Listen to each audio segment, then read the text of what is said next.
Hello everyone, in this video we're going to talk about cross-multiplying or cross products.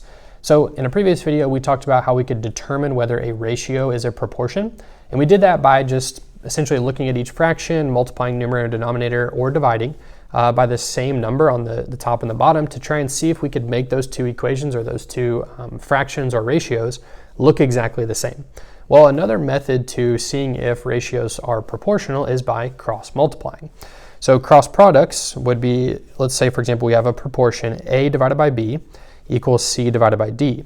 Well, the products A times D, and B times C are called cross products, and these are equal to each other. Okay, so why does this work? Well, if we go over here to the side, if we said A divided by B is equal to C divided by D. Well, I see that I have two denominators of B and D, so to get rid of those denominators we could multiply both sides of the ratio or of the proportion here of the equation by B and D. Okay, so if I multiply this side by B, I'm going to multiply this side by B. We'll put a little multiplication dot here.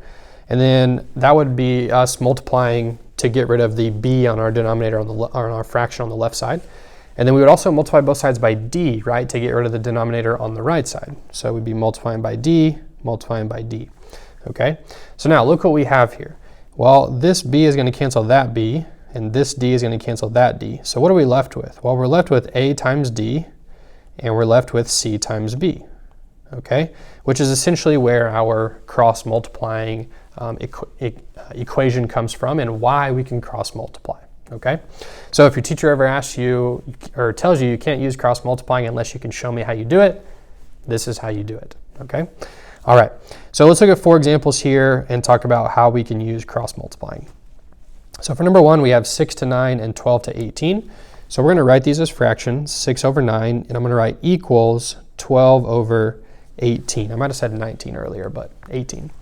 All right, so now what we're going to do is we're going to multiply across. So I'm going to do 6 times 18, and I'm going to see if that is equal to 9 times 12. Well, 6 times 18, we could do that by do it by hand if we want to, or we could use a calculator.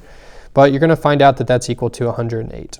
And 9 times 12, hopefully we have that one memorized because, you know, growing up through school, you typically memorize your multiplication facts through your 12s, right? So 9 times 12 is also 108. So this one checks out, that's good. So we're going to say yes, this would form a proportion. 6 over 9 is proportional to 12 over 18. All right, number 2, we have 2 to 3 and 4 to 5. So let's write this, 2 over 3 is equal to 4 over 5.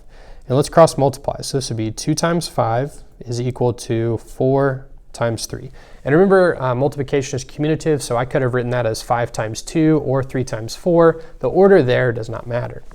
2 times 5 is 10, and 4 times 3 is 12. Well, 10 does not equal 12, so we're going to answer no for this one.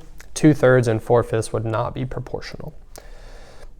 All right, 2 more examples. 6 to 2 and 12 to 1. So we have 6 over 2 is equal to 12 over 1. Well, here we would do 6 times 1 is equal to 12 times 2. This would be 6, and this would be 24. Well, 6 is not equal to 24, so we would answer no for number 3. Those two ratios would not be proportional. All right, and lastly, number 4, 8 to 12 and 2/3 to 1. So we're going to write this as 8 over 12 is equal to 2/3 over 1. So it looks a little bit strange because it's a complex fraction, but it's okay, just cross multiply. 8 times 1 and 12 times 2/3. So this would be 8, and then 12 times 2/3. Well, 12 times 2 is 24, and 24 divided by 3 is also 8. Another way to think about that, what if we did 12 divided by 3 first, and then we multiplied it by 2? Well, 12 divided by 3 is 4, and 4 times 2 is 8, so that works that way as well. So sometimes when you're multiplying fractions or multiplying a whole number or an integer by a fraction, yes, you could multiply numerator and then divide by the denominator, or if the numbers get a little bit too large to do in your head, you could always divide by the denominator and then multiply by the numerator, okay?